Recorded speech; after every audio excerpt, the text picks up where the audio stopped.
Assalamualaikum warahmatullahi wabarakatuh. Perkenalkan, nama saya Ipa Nopinda dengan NIM 2571004 dari Prodi Tadis Matematika semester 4 dengan dosen pengampu yaitu Ibu Irni Latifah Irsal MPD. Di sini saya akan membahas mengenai metode penelitian kuantitatif. Yang pertama yaitu pengertian penelitian kuantitatif adalah suatu proses menemukan pengetahuan yang menggunakan data berupa angka sebagai alat menganalisis keterangan mengenai apa yang ingin diketahui. Selanjutnya kita akan membahas mengenai tujuan penelitiannya. Adapun tujuan dilakukannya penelitian kuantitatif ada 3 macam, yaitu yang pertama menentukan hubungan antara satu hal atau variabel independen dan lainnya. Yang kedua, menjadikan desain penelitian kuantitatif adalah deskriptif atau eksperimental.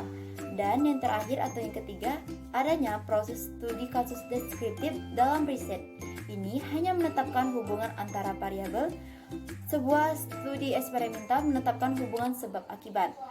Selanjutnya kita akan membahas mengenai langkah-langkah penelitian kuantitatif, yaitu yang pertama, perumusan masalah yang merupakan pertanyaan mengenai objek empiris yang jelas batas-batasnya serta dapat diidentifikasikan faktor-faktor yang terkait di dalamnya. Yang kedua, penyusunan kerangka berpikir dalam penyusunan hipotesis yang merupakan argumentasi yang menjelaskan hubungan yang mungkin terdapat antara berbagai faktor yang saling mengait dan membentuk konsentrasi permasalahan. Yang ketiga yaitu perumusan hipotesis yang merupakan jawaban sementara atau dugaan terhadap pertanyaan yang diajukan. Selanjutnya yang keempat, pengujian hipotesis. Maksudnya pengumpulan fakta-fakta yang relevan dengan hipotesis yang diajukan untuk memperlihatkan apakah terdapat fakta-fakta yang mendukung hipotesis tersebut atau tidak. Yang kelima, penarikan kesimpulan. Merupakan penilaian apakah hipotesis yang diajukan itu ditolak atau diterima. Berikutnya kita akan menjelaskan mengenai ciri penelitian kuantitatif.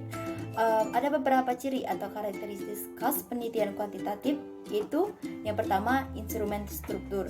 Instrumen penelitian berciri khas dengan terstruktur seperti survei, jejak pendapat atau kuesioner. Yang kedua, ukuran sampel. Penelitian kuantitatif dilakukan pada ukuran sampel yang dianggap memiliki signifikan yang mewakili populasi. Yang ketiga, pertanyaan tertutup. Maksudnya dibuat sesuai dengan tujuan penelitian. Yang keempat, studi sebelumnya. Berbagai faktor yang berkaitan dengan topik penelitian dipelajari sebelum mengumpulkan umpan balik dari responden penelitian. Selanjutnya, data kuantitatif. Biasanya data kuantitatif diwakili oleh daftar tabel, grafik atau yang lainnya. Yang selanjutnya, generasi hasil. Selanjutnya kita akan membahas mengenai beberapa metode pengumpulan data yang bisa digunakan dalam teknik pengumpulan data kuantitatif, yaitu sebagai berikut. Yang pertama, kuesioner merupakan pertanyaan tertulis yang digunakan untuk mendapatkan informasi dari responden. Yang kedua yaitu metode wawancara. Wawancara ini terbagi menjadi 2, yaitu wawancara terstruktur dan tidak terstruktur. Yang ketiga yaitu observasi, merupakan metode yang digunakan ketika ingin mengamati fenomena atau gejala yang terjadi pada komunitas tertentu. Berikutnya kita akan membahas mengenai macam-macam penelitian kuantitatif. Yang pertama yaitu penelitian survei. Penelitian survei ini riset yang mempergunakan wawancara, kuesioner, dan pengambilan sampel. Yang kedua, penelitian korelasional.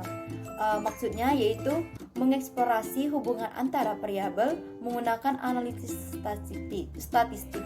Yang ketiga, penelitian kuasi eksperimental. Penelitian ini berupaya membangun hubungan sebab akibat antara dua variabel atau lebih. Yang keempat, penelitian eksperimental. Maksudnya ini metodenya menggunakan ilmiah untuk membangun hubungan sebab akibat di antara sekelompok variabel dalam studi penelitian.